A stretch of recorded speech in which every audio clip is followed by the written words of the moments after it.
Assalamu alaikum wa rahmatullahi wa barakatuh. My name is Ahmed Muhammad. I'm from Egypt and I am passionate about making Arabic accessible to everyone.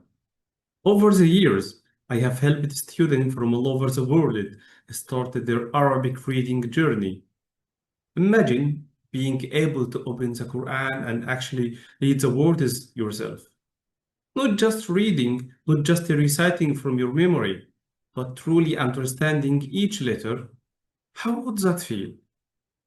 That's exactly what we will achieve together, inshallah, in Arabic reading mastery, using the amazing Noor Al-Bayan method, specially designed for international students like you.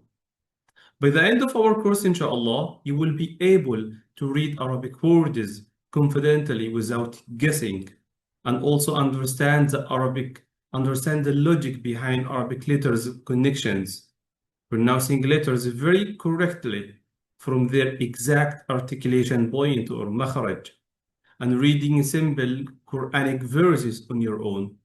And of course, build a strong foundation for advanced Arabic studies later, bismillah. Each lesson builds naturally on the previous one. You will never feel overwhelmed. And the best part, you will see your progress from the very first day, inshallah.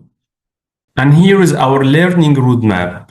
The first lesson, it is the Arabic alphabet family, meeting all the 29 letters. And of course, the shape of each letter in Arabic alphabet, at the beginning or in the middle or at the end of a word. The next lesson is the short vowels and long vowels. Short vowels such as fatha, kasra, and dhamma, and long vowels alif mad, ya mad, or waw mad. Then sukoon, and then hamzat al-wasl, the connecting hamza. Then tanween, and the last one is shadda, the last lesson, inshallah. Ready to begin? Let's start with something exciting, the secret behind Arabic letters and why they are easier than you think.